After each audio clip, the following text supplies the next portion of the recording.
호산나. 예, 같이 시작. 호산나. 예, 오늘 종료주일을 호산나 주일이라고도 부르는데, 호산나 그 말은 우리를 구원하소서 그런 뜻을 가지고 있습니다. 예루살렘이 소동할 정도의 그런 환호를 받으면서 예수님이 입성하신 그런 날입니다.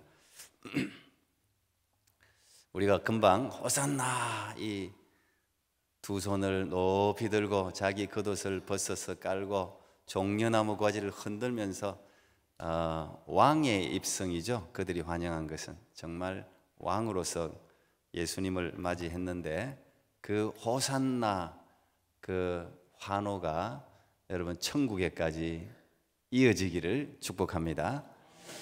예, 불행하게도 이 호산나 예수님을 맞이했던 예루살렘의 주민들은 불과 4, 5일 후에 예수님을 십자가에 못 박아라 이렇게 이제 바뀌어지는 것을 우리가 보게 됩니다. 예수님이 공생의 기간 중에 예루살렘을 3번 방문했다 이렇게 알려져 있는데, 3번째 마지막 방문한 날이 오늘 종려주일입니다. 세상적인 기준으로 보면 예수님의 3년의 공생의 사역의 결과를 확인할 수 있었던 그 날이 오늘 종려주일이었습니다. 예루살렘 성이 소동했다, 성경에는 그렇게 간단하게 기록을 하고 있는데, 예수님이 예루살렘 들어오실 때 바리새인 제사장 서기관들은 예수님을 죽이려고 음모를 꾸몄습니다. 들어오기만 하면, 제 발로 들어오네, 들어오기만 하면 죽이겠다, 그렇게 계획을 세웠는데, 종려주일 예수님의 입성의 모습을 보고는 계획을 수정합니다. 왜? 군중들이 그냥 난리가 나, 이렇게까지 예수님을 환영할 줄 몰랐던 것이죠. 예수님의 인기가 폭발입니다. 만약에 이때 선거했으면 예수님 당선됐을 거예요. 물론 나오도 다 당선됐을 거야 아마. 그런데 우리는 오늘부터를 뭐라고 불러요? Holy Week, Passion Week, 고난주간, 순환주간 그렇게 부릅니다. 오늘부터가 고난주간이에요. 그래서 저는 오늘 몇 단어를 한번 살펴보려고 그러는데, 첫 번째는 군중과 제자입니다. Crowd, Disciple, 군중과 제자. 군중은 눈앞의 유익을 위해서 몰려드는 사람들이죠. 자기 필요를 위해서 예수님을 따르는 사람들, 유익이 되면 열심히 쫓다가 필요 없다고 생각되면 가차없이 돌아서는 사람들. 오늘 종려주일에 예수님을 맞이했던 사람들은 안타깝게도 다 군중들이었습니다. 금방 다 바뀌었어요. 권리는 주장하는데 책임은 외면하는 사람들, 은혜는 많이 받는데 봉사 안 하는 사람도 군중일 수 있어요. 상황이 좋으면 따라가고 상황이 안 좋으면 그 상황에서 쏙 빠지는 사람들. 우리가 이 호산나 주일, 종려주일 수많은 군중들을 바라보면서 군중과 제자를 한 번쯤 우리가 묵상해 볼 필요가 있을 것 같습니다. 자기 십자가를 지고 가는 사람은 제자고, 십자가가 없이 쫓아만 가는 사람은 군중이에요. 여러분들은 어떤지 한번 돌아보십시오. 누구나 처음에는 군중으로 시작할 수 있어요. 왜? 잘 모르니까. 쭉 사람들이 가는 곳을 따라서 군중들이 몰리는 곳으로, 우리가 한국의 특별한 문화 현상을 문화적 용어로 쏠림 현상이라고 부릅니다. 한국은 쏠려요. 그냥 뭐 하면 그냥 쫙 쏠렸다가 밀물같이 갔다 썰물처럼 빠지는 게 한국의 좋으면서도 안 좋은 문화예요. 네. 줏대가 없어요. 어떻게 보면 쭉 쏠렸다가 쭉 밀렸다가. 그래서 우리가 구경하러 구경꾼, 군중으로 시작할 수는 있어요. 신앙생활도 마찬가지입니다. 좋은 데 가보자. 거기 가면 병이 낫는다더라. 거기 가면 뭐 좋은 사람들, 또 거기 가면 먹거리도 많다더라. 뭐 이래서 군중으로 시작할 수는 있어요. 그게 나쁜 건 아니에요. 그런데 계속 거기에 머물러 있으면 안 돼요. 군중의 자리에 머물러 있으면 안 되는 거예요. 군중의 무리에서 빠져나와서 제자의 자리로 가야 돼. 그게 조금 버거워요. 군중은 휩쓸려 다니니까 내가 아무런 책임이 없어요. 그런데 군중의 자리에서 빠져나가서 제자의 자리에 가면은 책임이 따르잖아요. 그러나 책임이 있는 사람에게 하나님은 영광도 함께 올려주시죠. 여러분 다 군중과 제자 사이에서 제자가 되는 그런 은혜가 있기를 축복합니다. 그리고 오늘은 선과 악을 또 한번, 선악이라는 단어를 한번 묵상해 보려고 합니다. 제가 항상 이야기하는데 선이 뭡니까? 선이 뭐예요? 저는 선을 그냥 제 나름대로 그냥 이렇게 그냥 정의를 해버렸어요. 선이라는 것은 생명을 살리는 건 다 선이에요. 생명을 죽이는 건 다 악이에요. 생명을 죽이고 파괴하는 거, 그 모양이 어떻든 간에 그건 악이에요. 예수님은 자신을 뭐라고 이야기했습니까? 악한 목자라고 이야기하지 않았죠? 본인을 선한 good shepherd라고 이야기했습니다. 나는 선한 목자라고 이야기했어요. 선이라는 이야기예요.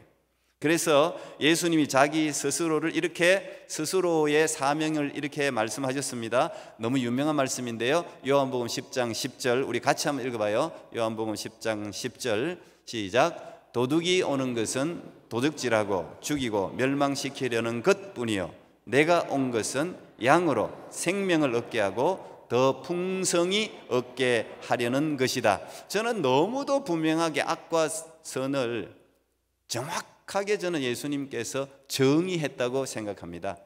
악은 도둑, 악, 사탄, 귀신, 악은 전부 죽이고 멸망시키는 게 목적이에요.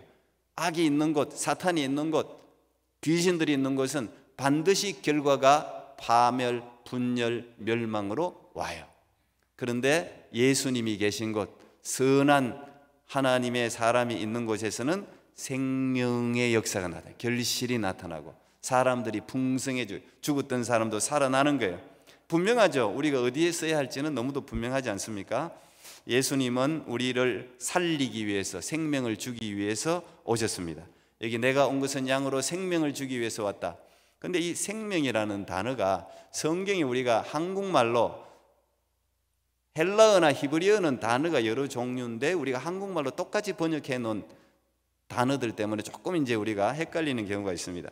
여기 생명이라는 단어는 조에라고 해서 헬라어 단어인데, 이 생명이라는 단어가 세 개가 있습니다.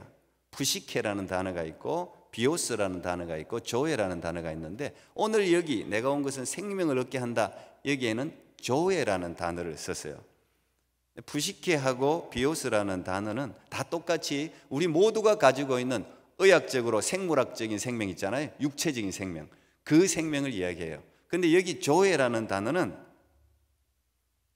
예수 그리스도를 믿음으로 우리에게 주어진 생명, 다시 말하면 이 단어를 더 살리는 단어는 사실은 영생이에요.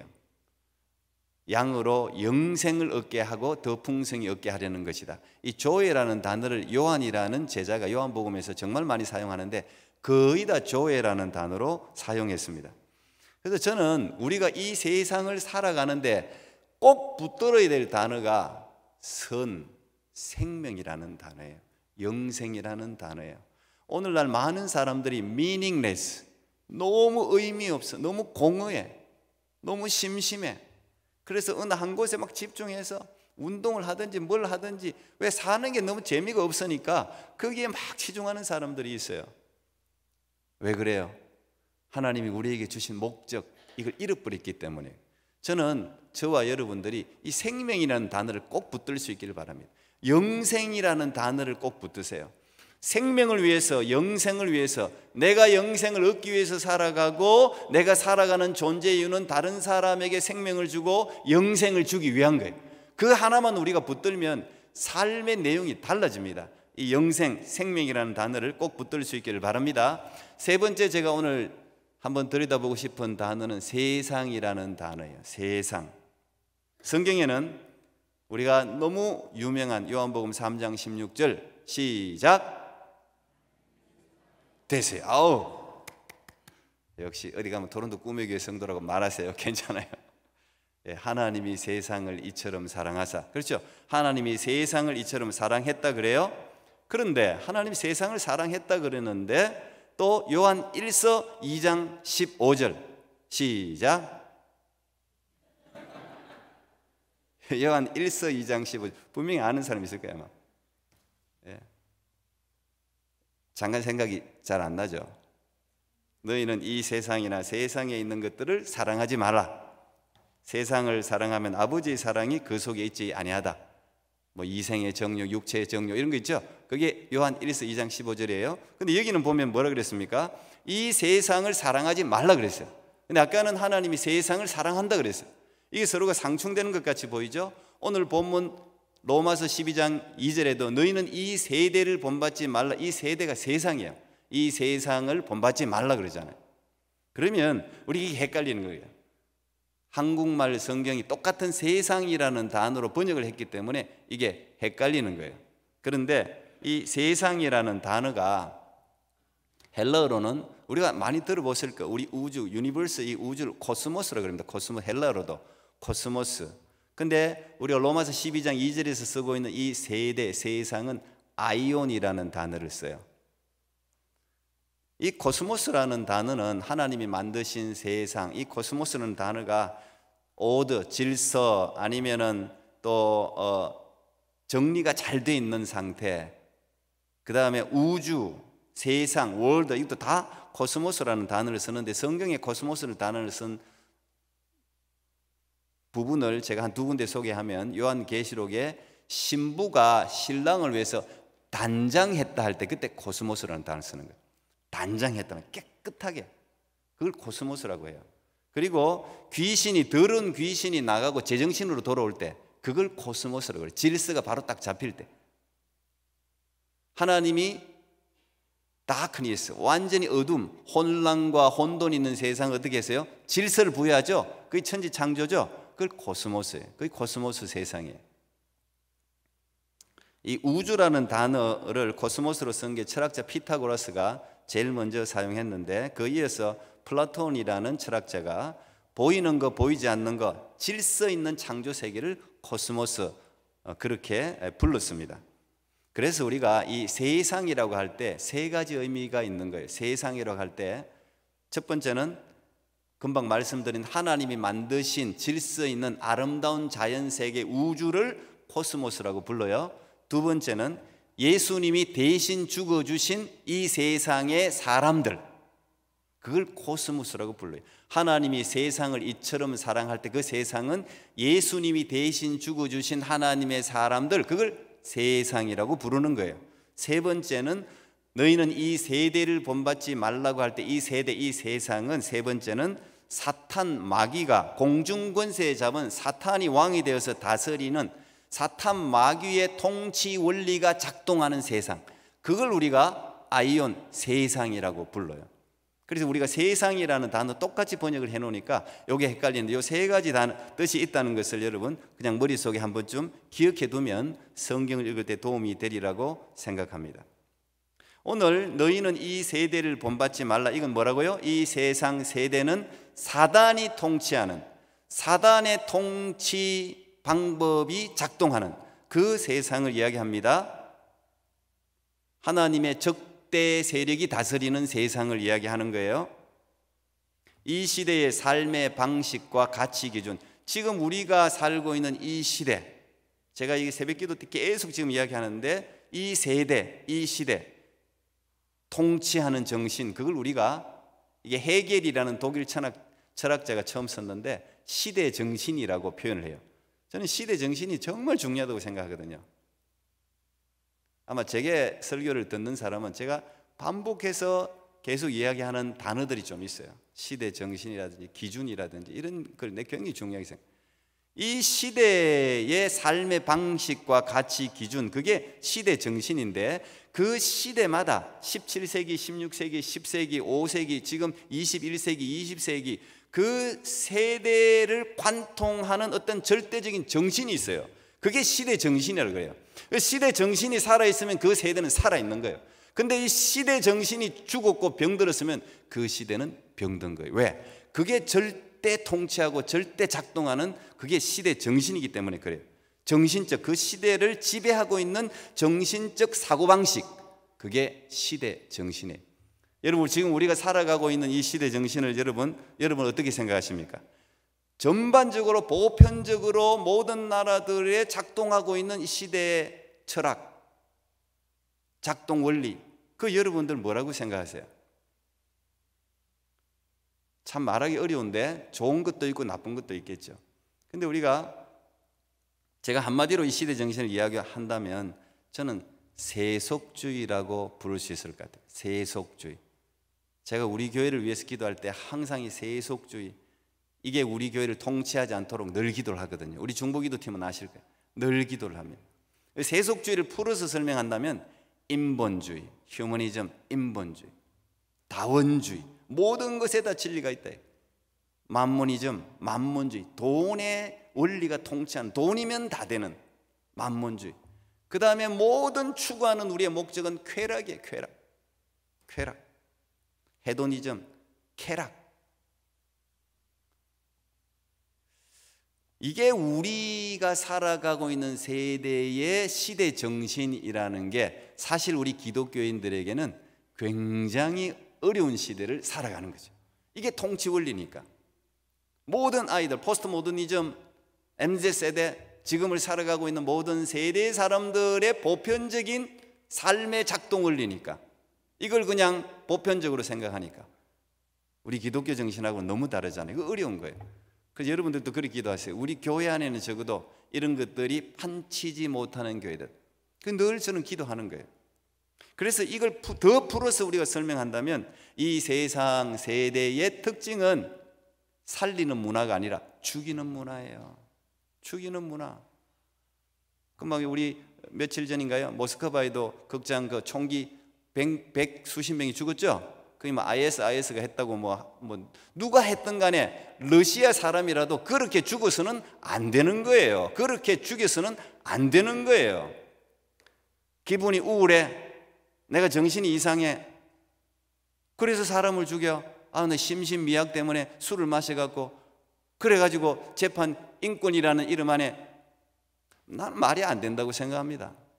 정신이 삐뚤하게 되든 우울증이 걸렸든 뭐 이상하게 됐든 그게 사람을 죽이는 이유가 절대 되어서는 안 되는 거예요. 지금 이 시대 보편적인 진리가 그거를 허용하는 거예요. 지금 심신이 미약해, 술을 먹어서 정신이 이상해, 그렇다고 남의 귀한 사람 죽여서 됩니까? 나는 그게 통해서는 안 된다고 생각해요. 지금 그런 세상이란 말이에요. 다 더러워요. 정상이 비정상으로 만들어버린 세상이에요. 모든 게 섞여버렸어. 다 짬뽕이에요. 성적 타락, 도덕적 타락, 말할 것도 없어요. 현재가 최고라. 미래가 없어져 버렸어요. 애들한테 무조건 현재 쾌락은 뭐예요? 미래가 없는 거예요. 오늘 즐기면 끝, 죽으면 끝. 이게 보편적인 시대 정신이에요. 기독교 정신하고는 완전히 다른 거예요. 다시 말하면 가인의 세상, 자기 동생 최초의 살인자 가인의 통치 원리가 지금도 여전히 작동하고 있는 거예요. 그게 뭡니까? 자기 쾌락과 자기 욕심과 자기 만족을 위해서 하는 거예요. 이기주의인 생각이 중심이 되는 세상. 나만 편하면 돼, 나만 좋으면 돼, 다른 사람 죽이는 것에 대해서 하나도 양심에 가책을 안 받는 시대, 그리고 그걸 또 옳다고 박수치는 시대. 안 되죠. 왕이 없는 시대, 하나님이 없는 세상. 그래서 요즘 들어봐요. 내가 정상인지 아이들이 정상인지 모르겠어요. 여러분 자녀들 다 있는데 우리 교회는 뭐 다 애들이 참 좀 이렇게 희귀종이라고 생각합니다. 20대인데 한 번도 섹스를 안 해봤다. 비정상이에요. 너 지금까지 성 경험이 없어? 이상하게 생각해요. 희귀종으로 생각해요. 누가 희귀종입니까? 도대체 이게. 그래서 요즘은 창피해서 한 번도 성관계를 한 번도 안 해봤다는 이야기를 20대 애들이 못하는 시대예요. 그게 부끄러운 시대예요. 이게 뭐가 잘못된 거예요? 이게 죄송합니다. 우리 교회도 이혼하신 분들도 계신데 이혼한 거 그게 자랑이 되어서는 안 돼요. 아픔이 있고 이유가 있겠죠. 그러나 그것이 부추기는 게 돼서는 안 돼요. 요즘 공영방송에서 전부 이혼한 사람들 돌싱남이니 돌싱여진 해가지고, 아니 그게 잘못된 건 아니지만 나쁜 건 아니지만 자랑스러워할 일도 안 하지 않습니까? 보편적으로 지금 되세요. 제가 시골에 가도 한 가정 건너서 다 이혼 가정이에요. 여기는 더해요. 우리 애들이 제가 목사임에도 불구하고 저보고, 지금은 안 그렇죠, 청소년 때 항상 한 말이 우리 집에 들어와요. 엄마 아빠 이혼하지 마세요. 그거였어요. 제 아내하고 저하고 다툴 때가 있을까요, 없을까요? 없다고 여기세요, 그냥. 없다고 여기. 좋게 보면 좋은 거예요. 근데 애들이 봐서도 이거 아닌데 그럴 때가 있겠죠. 예, 우리는 우리 둘만의 문제로 싸울 일은 거의 없어요. 뭐 어쨌든 가끔씩 이렇게 다툴 때가 있어요. 그럼 아이들이 와서 그때 중고등학생 때 애들이 그랬다니까요. 엄마 아빠 이건 하면 안 돼요. 그랬다니까요. 왜? 자기 클래스에 거의 50% 이상, 50%가 뭐예요? 60% 자기 친구들 다 이혼가정. 우리 주현이, 우리 혜진이, 우리 선진이 거의 다 그래요. 제가 그걸 나쁘다고 이야기하는 게 아니에요. 그러니까 그 아이들이 너무 불쌍하더라는 거예요. 자기가 보니까. 지금 보편화됐어요. 죄송합니다. 우리 교회도 그런 사람이 있는데 제가 그냥 선포하는 거예요. 그게 정상은 아니라는 이야기예요. 동성애 지지하는 거, 이거 동성애 지지한다 소리 하면 이상해져. 동성애를 반대한다거나 여기 대해서 이상한 이야기하면 완전히 인권을 무시하는 사람처럼 취급받는 거예요. 그렇지 않죠? 제가 동성애자를 반대하는 게, 여러분 동성애는 동성애적 성향이 있고 동성애 관계를 하는 사람이 다르게 봐야 돼요. 동성애 성향은 누구나 가질 수가 있는 거예요. 근데 그 성향을 그대로 살아버려서 성적 관계까지 하는 것은 죄악이죠. 근데 그게 보편화되면 안 된단 말이에요. 그런 소수 인권을 우리가 지지하고 보호해주고 우리 KPCA에서도 그분들을 위해서 늘 기도하고 감사한단 말이에요. 그런 건 우리가 보호해줘야죠.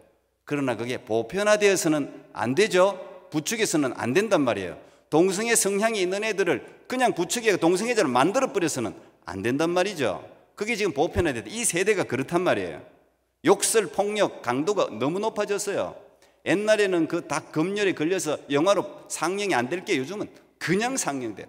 동성애 말할 것도 없고 욕설, 폭력 정상입니까? 욕 못하는 애가 이상하게 여겨진다고. 욕을 배워야 돼. 맛깔나게. 저도 자꾸 이제 해서는 안 되는데 강대상도 자꾸 거칠어지잖아요. 요즘 방송 보니까 술 마시면서 무슨 술 마시면서 방송하는 게 그렇게 많더라고. 정상입니까? 정상 아닙니다. 시청률만 올리면 되는 거예요? 아니에요. 크리스찬 여러분들이 그 부분에 대해서 계속 지적을 해야 되는 거예요.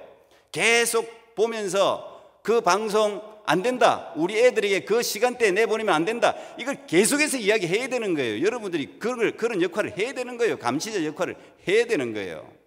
말을 안 하고 있는 게 잘하는 게 아니에요. 지도자 말할 것도 없죠. 도덕적, 윤리적 표준도 안 되는 사람들이 다 캔디데이트 나오는 거 찍어주면 안 되는 거예요, 여러분. 그게 표준이 되면 안 되는 거예요. 지금 이 세대가 지금 그렇게 되고 있잖아요. 무슨 죄를 저질러도. 요즘 정말 제가 참 지성인이 맞나 싶어요. 그 사람이 무슨 짓을 해도 좋으면 다 좋아. 정신을 번쩍 차려야죠. 사람이 좋을 수도 있고 안 좋은 건 안 좋다 해야지. 광신적으로 따르면 됩니까? 지도자를 안 좋다고 해야 거기에 대해서 고치지.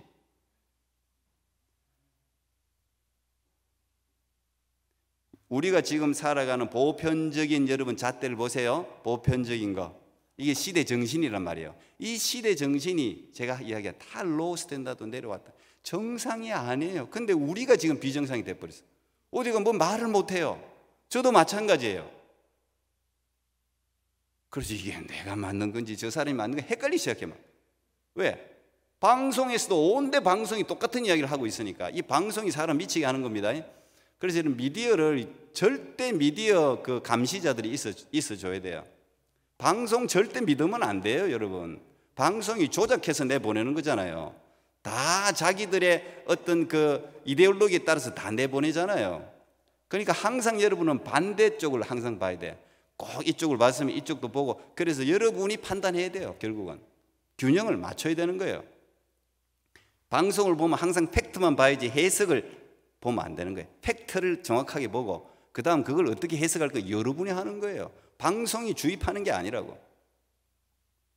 우리는 이 시대에 동화될 것인가 변화될 것인가, 이거 아주 중요한 문제입니다. 동화될 것인가 변화될 것인가. 답은 너무 자명하죠. 동화되면 다 죽어요. 이 시대 정신에 동화돼 버리면 다 죽는 거예요. 교회고 뭐고 지금 다 쓰러지고 있잖아요. 왜? 세속화되었기 때문에 그래요. 교회 안에 세속주의, 만몬주의, 인본주의 막 들어와서 지금 강대상도 막 그냥 지금 교회의 가장 중요한 게 뭐예요? 홀리, 거룩이에요. 교회는 언제나 거룩이에요. 세상과 하나님이 분리를 해야 돼요. 분리, 구별할 줄 알아야 돼요. 구별선이 교회에서 다 무너졌단 말이죠. 세상의 논리가 그대로 교회에 들어오잖아요. 목사들이 똑같은 이야기를 하고 있잖아요. 죽을 수밖에.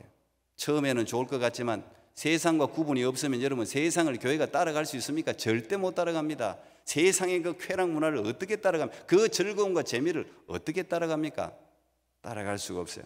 그래서 우리가 구분을 지어야 돼요. 동화되면 다 죽는 거예요. 성경이 그런 모습을 우리에게 보여주고 있습니다. 출애굽한 이스라엘 백성들을 가나안으로 인도하신 하나님은 그들에게 계속적으로 부탁한 게 있어요. 똑같은 말을 계속 반복해서 부탁해서 그게 뭐였어요? 한마디로 너희들이 들어가는 그 가나안의 풍습을 따라가지 말라는 거였어요. 다른 게 아니에요. 가나안의 풍습을 따라가지 말라는 거였어요. 그 풍습을 따라가면 멸망한다는 거예요. 그런데 그들이 들었습니까? 안 들었죠? 듣지 않은 게 아닙니다. 사실은 듣지 않은 게 아니라 애굽과 가나안의 풍습은 그만큼 매력적이고 강력한 시대 정신이었기 때문에 따라갈 수밖에 없었던 거예요. 몸부림치지 않으면 안 따라갈 수가 없었던 거예요. 그만큼 매력적이고 쾌락적이고 즐겁고 강력하니까 시대 정신이. 레위기 18장 3절 4절 너희는 너희가 거주하던 애굽 땅의 풍속을 따르지 말며 내가 너희를 인도할 가나안 땅의 풍속과 규례도 행하지 말고 너희는 내 법도를 따르며 내 규례를 지켜 그대로 행하라. 나는 너희의 하나님 여호와이니라 그랬습니다. 여러분 이 18장을 쭉 읽어보면 가나안, 애굽 풍습 똑같습니다. 가나안, 애굽은 다 세상을 이야기하는 거예요. 그 풍습은 대표적으로 두 가지입니다. 첫 번째 우상 숭배, 두 번째 성적 타락이에요. 자, 저는 성경 보면서 야 오늘날 막 이렇게 죄가 발달해갖고 그런 게 있는 줄 알았는데 아니에요. 소돔 고모라 시대도 마찬가지고 동성애는요 그때 더 심했어요. 더 심했어. 레위기 18장을 여러분 쭉 읽어보세요. 그 전부 다 동성애적 성향을 이야기하는 게 아니고 동성애자들끼리의 성적 관계를 다 이야기해 놓고 있어요. 남자와 남자가, 여자와 여자가. 그리고 더 나아가서 짐승과의 교합. 지금도 심각해요. 수간이라 부르죠 우리. 짐승과 교합을 하는 거예요. 그런데 그때 벌써 그렇게 적혀 있어요. 그 다음에 근친상간, 장모님하고 사위하고 성적 관계를 하는 거예요. 그거 하지 마라, 죽는다, 저주받는다. 그거 이야기하고 있는 거 이거 전부 그런 거에 자세하게 묘사되어 있어요. 그 다음에 인신제물, 몰렉한테 자기 아들을 불에 살라갖고 제물로 바치는 거. 그게 가나안의 풍습이었어요. 그러니까 그런 거 하지 말라. 가면은 그렇다 경고를 미리미리 했잖아요. 출애굽 광야 돌 때부터 하나님이 계속해서 경고하잖아요. 거기 들어가면 너희들 정신 못 차릴 세상 문화라는 게 정신을 못 차릴 문화예요. 화려하고 즐거움, 쾌락이 대단한 거예요. 그런데 그들은 그 길을 따라가고 말았습니다. 레위기 18장 24절 25절에 이런 이야기가 적혀 있어요. 너희는 이 모든 일로 스스로 더럽히지 말라. 내가 너희 앞에서 쫓아내는 족속들이 이 모든 일로 말미암아 더러워졌고 그 땅도 더러워졌으므로 내가 그 악으로 말미암아 벌하고 그 땅도 스스로 그 주민을 토하여 내느니라. 사람들은 이야기합니다. 하나님은 무자비하다. 하나님은 정의가 없다. 왜 가나안에 잘 사는 원주민들을 쫓아냈냐? 이런 이야기를 질문을 제가 여러 번 받았습니다. 그랬습니까? 아니에요. 오늘 이 본문이 정확하게 이야기하고 있잖아요. 이스라엘 백성들이 가나안을 잘 살고 있는 선한 가나안 원주민들을 쫓아낸 게 아니라 그 땅이 토해낸 거야. 가나안 원주민들의 죄가 너무도 쌓였는 거예요. 너무도 쌓여 있었던 거예요. 가나안인들에 대한 죄의 심판이었어요. 그러면서 하나님이 이렇게 이야기했습니다. 너희도 가나안 풍습을 따라가면 똑같이 이 땅에서 쫓겨날 것이다. 경고를 했어요. 그런데 어떻게 됐습니까? 똑같이 따라갔어요. 그래서 어떻게 됐어요? 그들도 그 나라에서 쫓겨났죠. 그게 바벨론 포로 끌려간 거 아닙니까? 그 나라에서 쫓겨나잖아요. 결국은 가나안 풍습을 따라갔기 때문에. 자, 그러면 우리는 어떻게 살 것인가? 이게 제가 중요하다고 했죠. 그러면 오늘 이 세대, 이 악한 시대 정신을 우리도 지금 이 세대에 살고 있는 어떻게 해야 돼요? 첫 번째, 마음을 새롭게 해야 되는 거예요.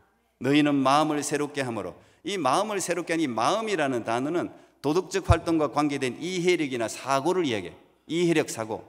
그래서 제가 이야기했죠. 첫날 새벽기도 때 첫날 생각하는 기능을 새롭게 해야 되는 거예요.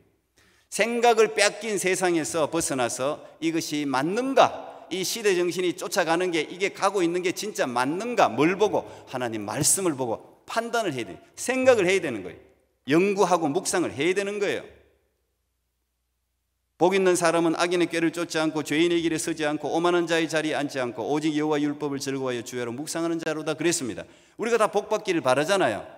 그러면 오늘 여기 악인의 꾀를 쫓아, 이 악인의 꾀는 믿지 않는 자들이 추구하는 게 악인의 꾀예요. 죄인의 길은 믿는 자가 결코 가서는 안 될 엉뚱한 곳에 가는 것을 죄인의 길이라고 이야기해요. 믿는 자가 가서는 안 될 길이 있는 거예요. 세 번째, 오만한 자의 자리라는 것은 하나님을 무시하고 비웃는 자리예요. 지금 사람들이 전부 하나님을 무시하고 비웃지 않습니까? 거기에 대해서 우리는 말도 못하고 있어요. 뭐 기독교를 개독교라 그러고 뭐 지금 뭐 그게 보편화되고 있어요. 지금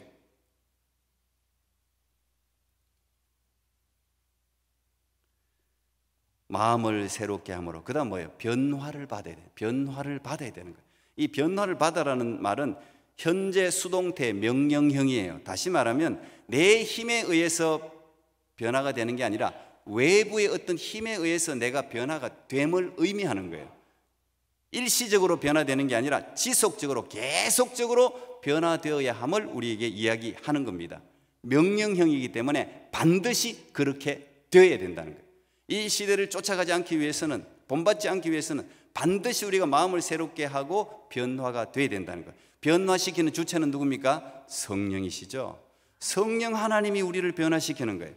성령에 의해서 우리는 지속적으로 성령의 조명을 받아서 계속적으로 변화되어 가야 되는 거예요. 우리가 변화될 뿐 아니라 다른 사람을 트랜스포머로, 다른 사람을 변화시키는 역할, 그게 기독교인의 역할이에요. 그 다음에 뭐라 그랬어요? 선하시고 기뻐하시고 온전하신 뜻. 이 선하다는 말은 모든 사람이 인정해도 선하다는 걸 이야기해요. 그래서 기독교인은 다른 사람한테도 인정을 받아야 되는 거예요. 기뻐하시고 온전하신 뜻은 뭡니까? 우리가 온전이라는 말이 사람하고는 안 맞지 않습니까? 우리는 불완전하지 않습니까? 악하죠. 그러면 이 기뻐하시고 온전하신 뜻은 하나님의 뜻이죠. 성경에 우리에게 이야기하고 있는 하나님의 뜻, 이 세대를 향한 하나님의 뜻, 그걸 어떻게 하라고요? 분별하라 그랬어요. 분별하라. 이 말은, 분별하다는 말은 판단하고 시험하라 이런 뜻이 아니에요. 판단하고 시험하라는 뜻이 아니고 하나님의 뜻을 발견하고 그것을 인정하고 받아들이라는 이야기예요. 하나님의 기뻐하시고 선하신 온전한 뜻을, 그게 맞나 아닌가 판단하라는 이야기 아니고 그 뜻을 받아들이라는 거예요. 받아들이고 나의 뜻으로 삼아 살아라는 이야기예요. 그런데 이 길은 결코 쉽지 않습니다. 외로운 길일 수 있습니다. 그죠? 우리가 지금 이 캐나다에서도 막 그 동성애 하나만 해도 우리가 소리를 못 내지 않습니까? 우리가 오히려 소수예요, 소수. 이 시대, 보편화된 시대 정신을 거스러서 살기는 쉽지 않아요. 용기가 필요해요. 강대상에서 제가 지금 이렇게 외치는 것도 용기가 필요한 시대가 되어버렸어요. 성경에는 독특한 인물이 있습니다. 죽음을 맛보지 않은 인물이 있죠. 엘리야와 에녹이 있는데 이 에녹이라는 인물이 독특한 인물입니다. 성경 창세기 5장에서는 다 살고 죽고 이렇게 표현하다가 에녹에 있어서는 조금 길게 설명을 해요. 에녹은 뭐라 그랬습니까? 300년간 하나님과 동행했더라. 300년간 하나님과 동행했더라 그랬습니다. 동행한다는 말은 무슨 말이에요? 보조를 같이 맞춘다는 말, 눈높이를 같이 맞춘다는 말, 하나님과 동행했다는 것은 하나님이 가는 방향과, 동행이라는 것은 그 똑같은 방향으로 가야지 딴 쪽으로 가면 동행이 아니잖아요. 똑같이 보조를 맞춰서 하나님이 가시는 방향으로 늘 같이 걸어갔다는 거예요. 그런데 여러분들이 이 동행이 어렵습니다. 300년 동행을 했다 그러잖아요. 그 시대 상황을 보면 에녹은 완전히 왕따였을 거예요.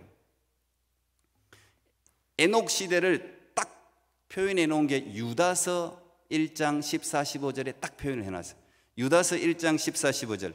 아담의 7대 손 에녹이 이 사람들에 대하여도 예언하여 이르되 보라 주께서 그 수만의 거룩한 자와 함께 임하셨으니 이는 무사람을 심판하사 모든 경건하지 않은 자가 경건하지 않게 행한 모든 경건하지 않은 일과 또 경건하지 않은 죄인들이 주를 거슬러 한 모든 완악한 말로 말미암아 그들을 정죄하려 하심이라. 무슨 말입니까? 에녹이 살던 시대는 경건이라는 게 없던 시대예요. 전부 다 불경건, 완전히 악했다는 이야기예요. 그 시대 정신이 오늘 우리가 사는 시대보다 어떻게 보면 더 악했다는 이야기예요. 도무지 말이 안 통하는 사회였다는 거예요. 불경건이 보편화되어 있는 사회였어요.